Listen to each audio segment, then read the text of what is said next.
before we get started talking, I got to tell you that I saw Heydrich for just a few minutes.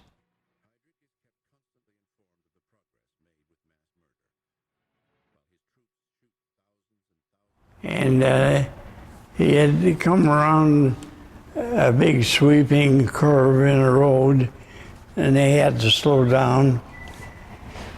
And when they slowed down to a crawl practically, the team that I was there with, there were 10 of us.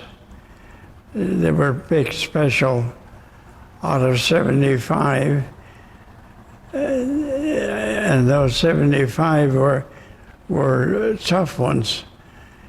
And they picked out the 10 of the toughest, and they sent them over to Europe, to Britain. They got us to.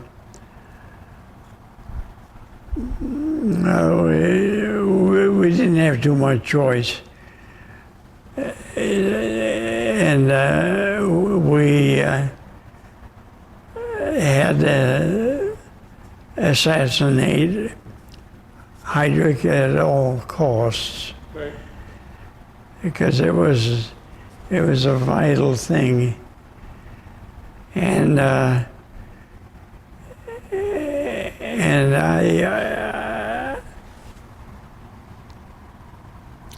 I was sort of a backup. The machine gunner had a British machine gun called a Sten, and when Heydrich's car, big long convertible thing, it stopped right in there are trolley tracks here, trolley tracks there, and when it stopped, it was a perfect target, but I didn't hear any gunfire. I looked over, and there's a machine gunner. He had his machine gun up, and he had it aimed at the car. He just pulled it on the trigger, and he was getting no gunfire. That's when I realized something bad had happened, and I was his backup, and I had 2 hand grenades, and they were specials too. They were made in such a way, there was something like a pineapple grenade, and it would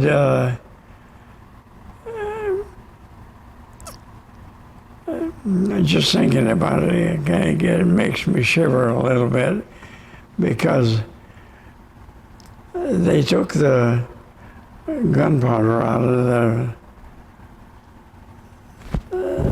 the grenade, and they filled it with RDX and made it a little bit more powerful than it was before. The intention was, when we had to use that grenade, we were going to get our target, and we were going to go along with it. They wouldn't capture us and get any information out. So I pulled a pin on a grenade, and I threw it up in the air. The car was only about 25 feet away from me.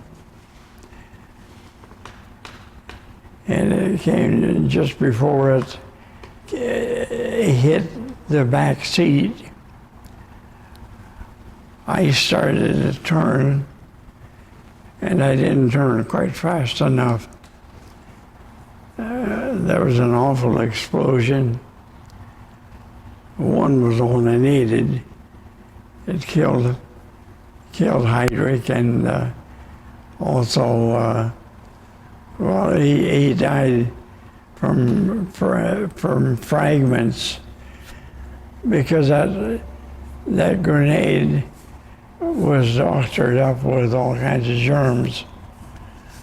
They wanted to make sure if somebody got a little tiny cut from shrapnel that they were going to die. And that's what happened. He got a lot of it in his back, and that's what I found out afterwards. Heydrich drives in an open car without an armed escort. His Czechs, he believes, would never dare attack him. The master of life and death feels indestructible. His car takes its usual route through the Liban suburb of Prague. Heydrich is late.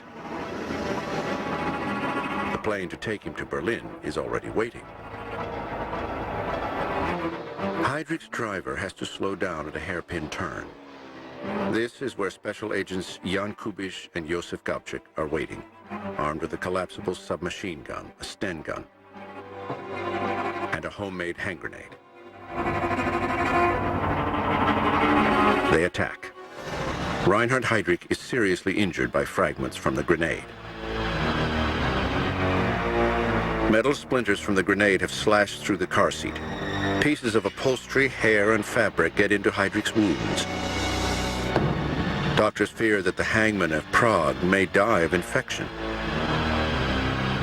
A week later, Heydrich dies of his wounds.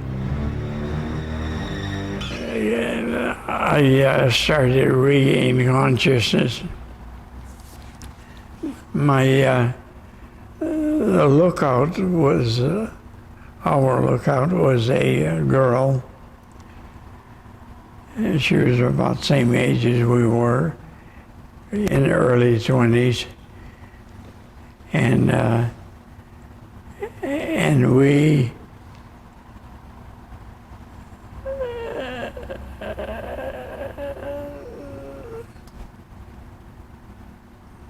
she was hitting me, slapping me across the face, shaking me. Come on, wake up, we've got to get out of here. The police are going to be here in no time at all. We've got to get out. Come on, get up. And I couldn't get up, of course. I was almost in bad shape then as I am now. And so finally, she got one of the hangers, the guys that were hanging around there, and she said, "Help me get this man on his feet. We've got to get out of here." Because she had the orders to never leave anybody that's wounded that can be captured, and they would talk him into telling all the secrets. But little by little, they got me away from where they were. They said, "There's a hospital up the road here a little ways." Said, "I got to get him to the hospital. We have to carry him." And that's what they did. They carried and dragged me up there. Finally, we got to the hospital and they put me down. And I got so I could navigate a little bit. So we navigated right out, away from that area. And we walked probably a half a mile. it seemed more like more than that, but our first stop after that was a church. And then Czechoslovakia has more churches than all the other churches, religions over there. And I could talk all day about the churches over there.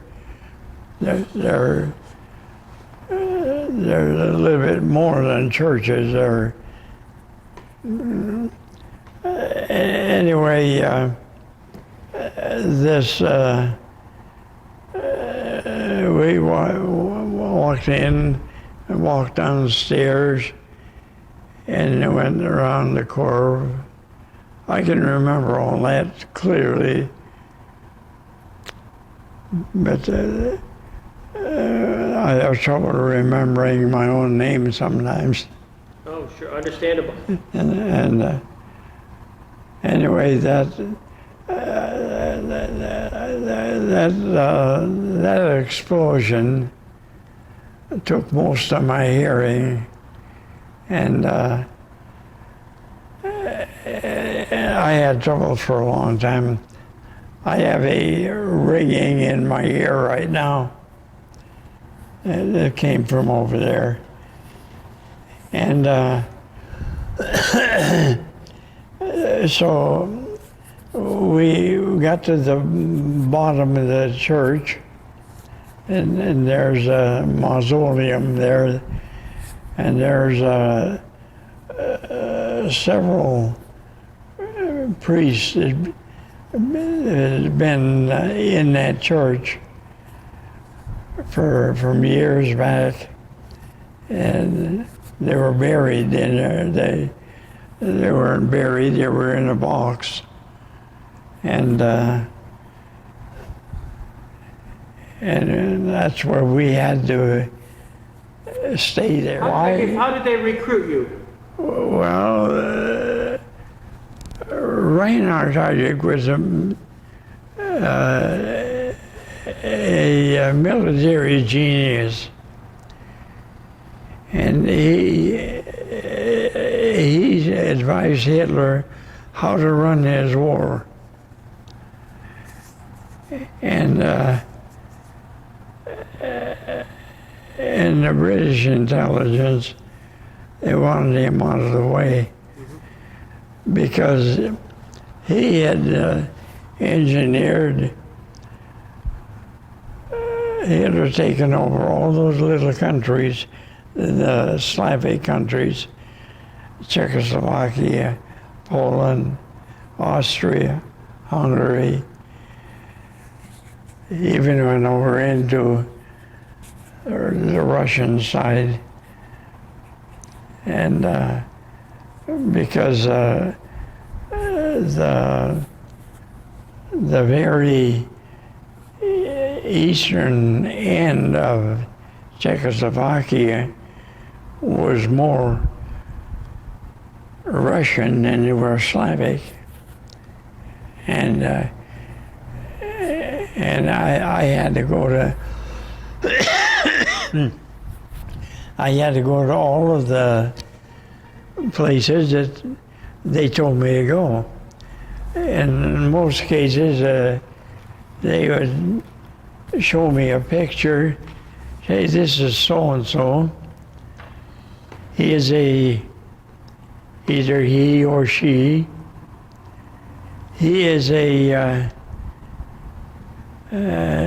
collaborator with the Nazis, and he's been marked for death. Now your mission, and there was this thing that was kind of curious about. They called me a missionary.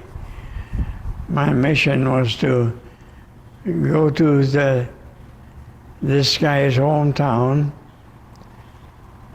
and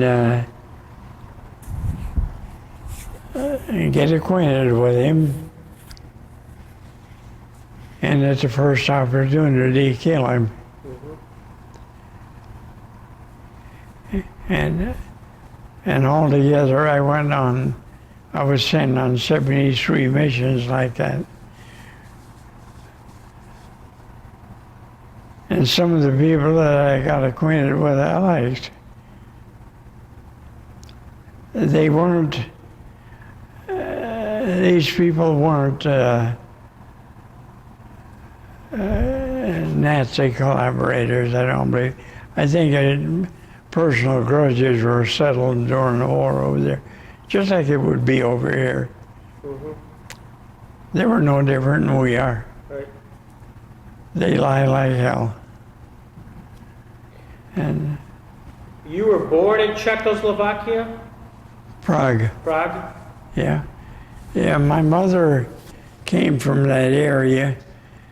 She was in a little town. The little town got some publicity. That town's name is spelled Lidice. Lidice. It's pronounced Lidice. Lidice. Those responsible are caught, and the village of Lidice is destroyed. The Gestapo maintains that the inhabitants sheltered the men who killed Heydrich, although they know this isn't true. 172 men are shot by the SS in Lidice.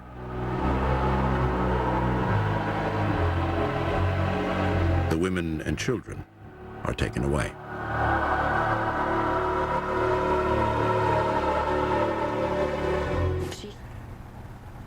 And That's where your mother's from? yeah, the first one in there, they set us in an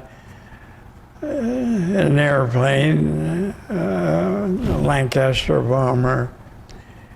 After the bombing run, they flew over towards Prague, and they picked out a town outside of Prague, and they parachuted all 10 of us out.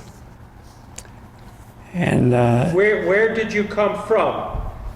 Where did you come from when you parachuted? out of England, England. So you were trained in England. yeah, the town, it was called Bletchley Park. That's where the British had their headquarters. And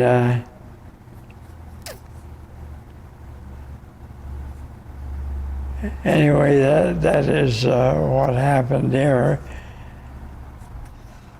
I never talked with my mother about me being there over there until she was probably about 75 years old. Then there was an occasion that came up where I had to tell her that I was over in her country during the war because everybody down around where I lived they thought Fred Sivi was in Attica prison doing 30-year sentence for armed robbery. And but actually I had written into British intelligence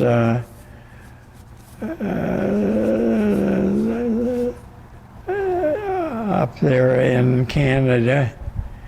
They had an article in the paper where they were bringing, now we weren't in the war yet. This was in probably September of 41. And I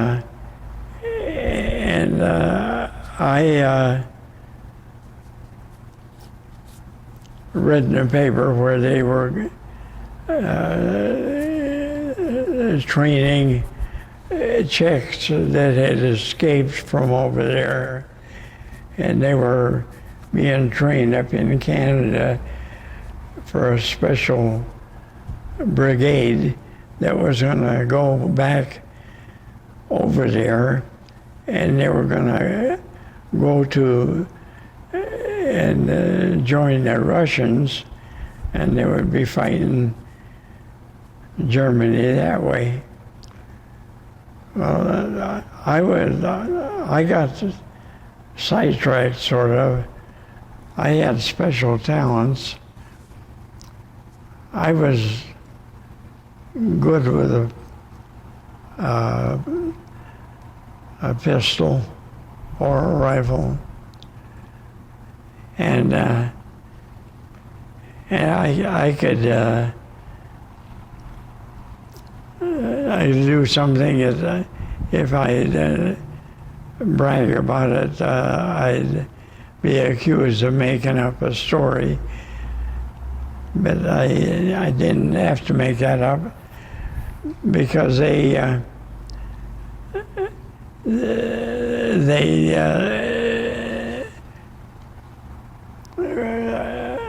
when we were in the camp up here, at training camp, we had to go out with weapons, pistols, and rifles, and we would. They'd have it about 200 yards away. They had the target set up, and we had to shoot at that to find out who was qualified to be a sharpshooter. And then they got to the point where they were shooting at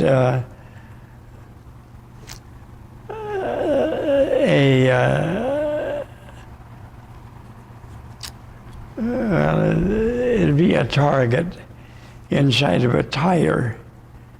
Tire is probably this big around, and the target would be inside of that. And they set it on a downhill slope, and there was a lot of that. And we would be off to one side of it, and we're supposed to shoot at the bullseye while this target is coming down the hill, and it's doing a lot of this. And some of the guys they were pretty good at it. Sometimes they even hit the tire. And I got a kind of a kick out of that because I did all my hunting with white-tailed deer down around home when I was a kid.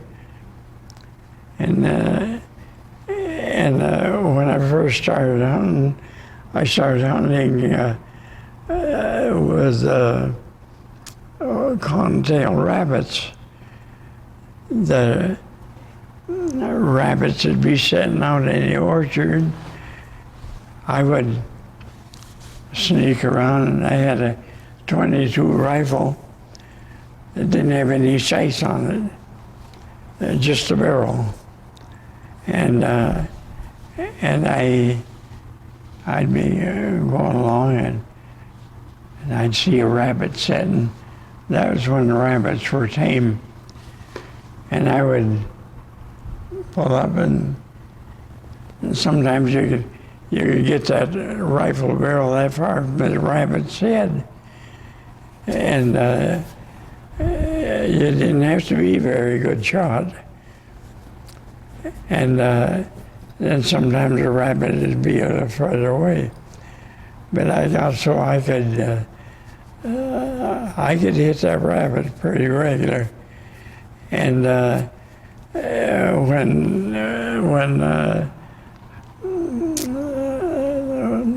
one day there's a rabbit was he was smarter than the other ones. He started running, and I was kind of disgusted. I hadn't seen but a few rabbits that day, and I just swung the gun around like that. Something like that. You ever see the rifleman on television? I think that's where they got the idea, because I don't know who was the most surprised, me or the rabbit. That rabbit, he was a good 150 feet away from me and running fast when I shot it, and I hit him. So you did your training in Canada. Your training to go back to Czechoslovakia, was that in Canada? When you were in Canada, you did the training? Yeah. You prepared then? Then did you go back to England? I got recruited from Attica Right. up to somebody in Washington. It had to be Franklin D. Roosevelt that released me to this man from Canada, Right. and he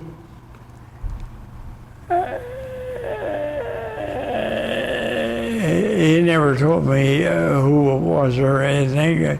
It wasn't any of my business, and I just was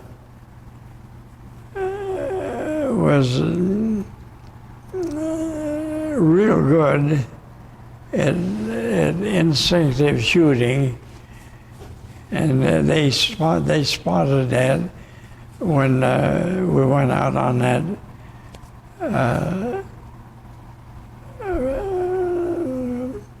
target range,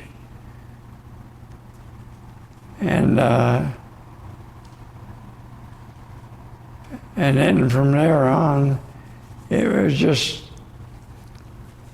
one mission after the other. There were so many of them that they all jammed together. Sure. Did you know your group of 10 guys, when they went back to Prague on Heydrich, did you know that was your mission? To get rid of Heydrich? I didn't know who the guy was. Right. They mentioned Heydrich. I'd never heard of the guy. Right. And but he was the man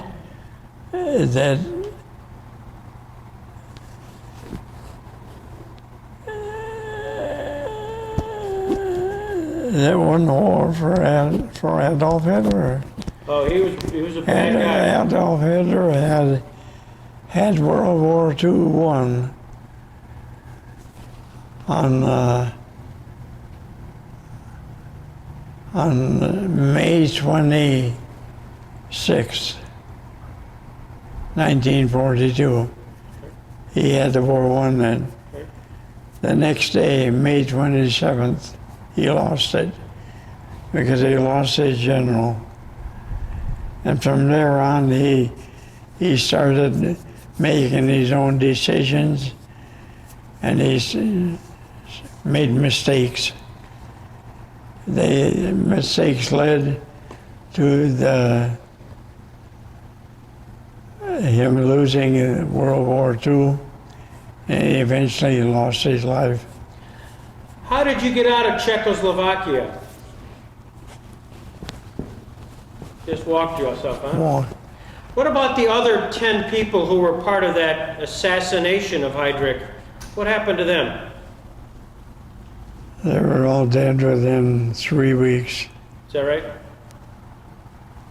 What happened? They had relatives over there.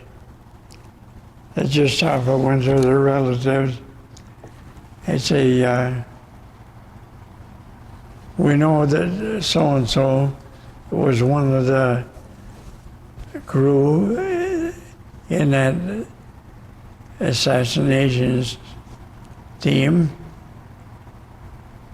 And if you tell us where he's at, you won't be standing beside him the day he gets executed.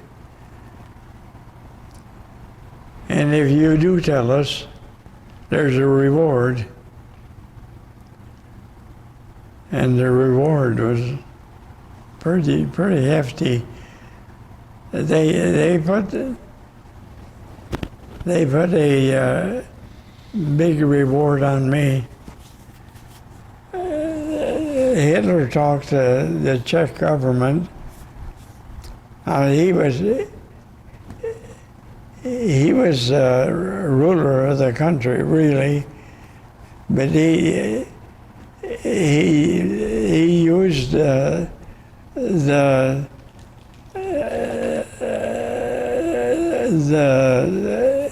rulers of the country, original rulers. He kind of talked into running the government just like he did for the Czech government. And about the only thing that changed there would be the top man in the Czech government. He was the ruler, and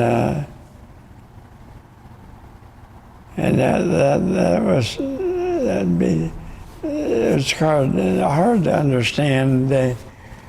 Those people, the Nazis, they had ways of convincing people to do things their way, and those ways were all pretty nasty, and they had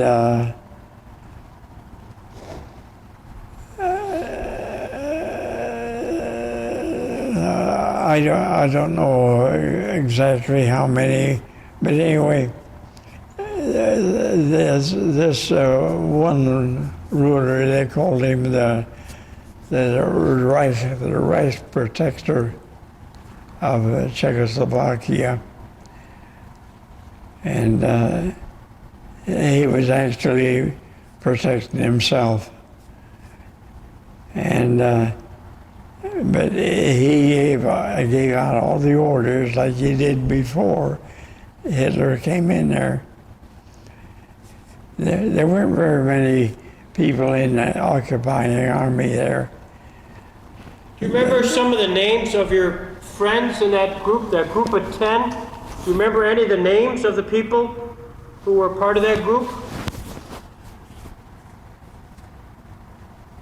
That's some weird sounding names. Yeah. What was your Czechoslovakian name? Mine? Yeah. Do you remember? Well, I was born over here, Right. and my mother had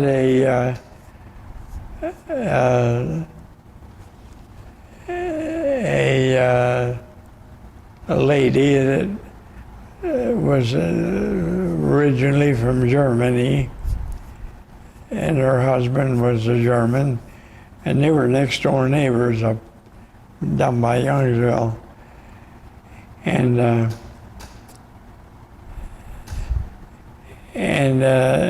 when I was born, she was the midwife. A midwife has a few odd things that they can do and get away with. Mm-hmm. And so when I was born, she asked my mother,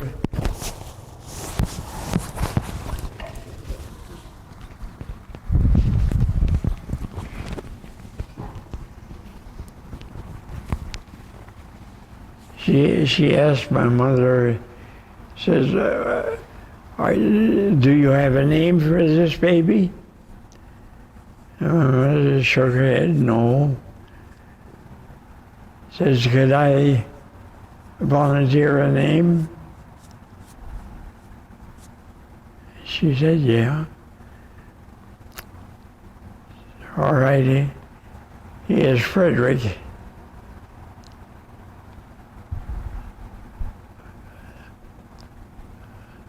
Because Heydrich was one of the big shots over in Germany. He was a king. And so I'm named after the king of Germany.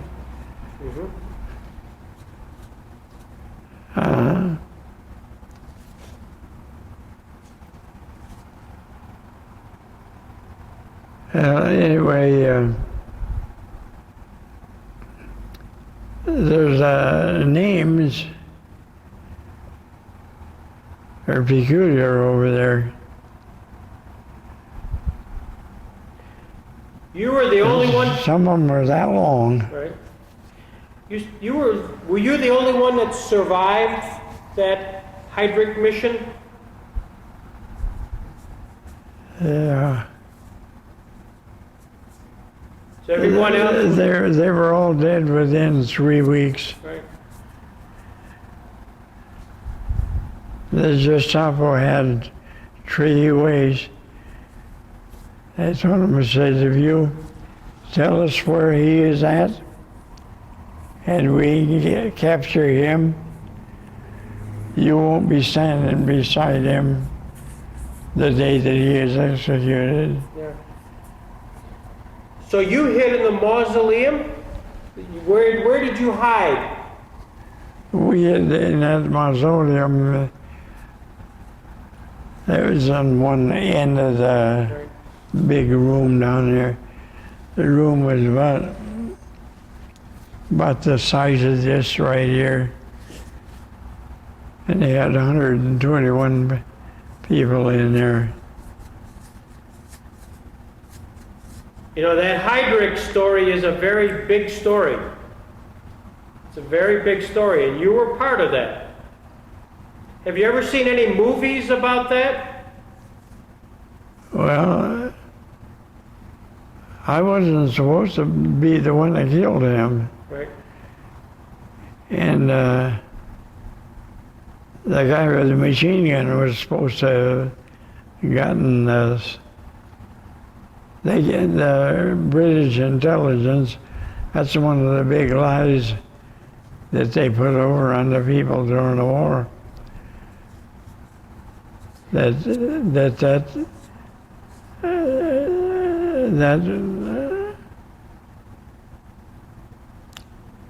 man that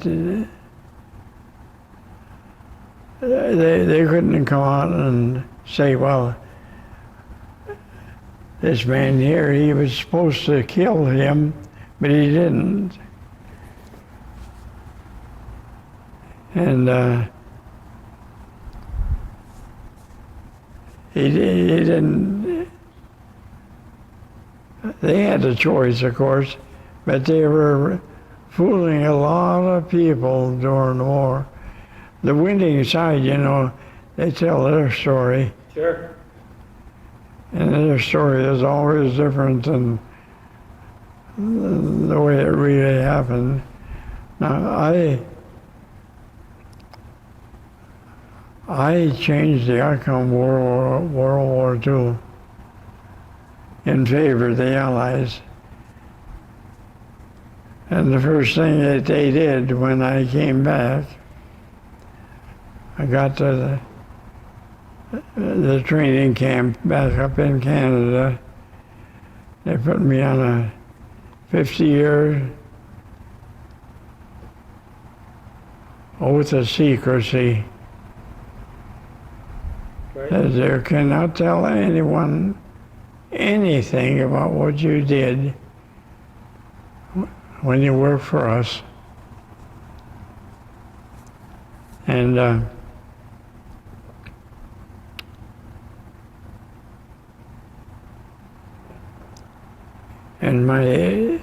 the way that I got out of that, do you know the man that started up the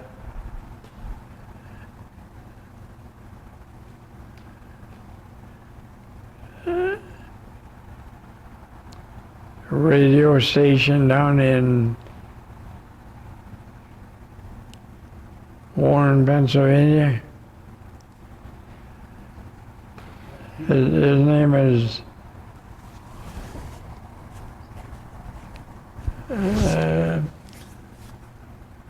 I cannot remember it. Is that McBride? Leroy Schneck. Leroy Schneck? Schneck. Yeah, Leroy Schneck.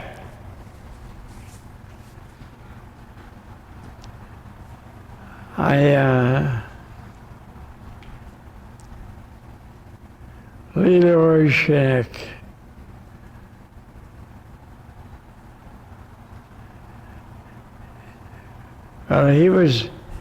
He was at a meeting of some kind over at the library,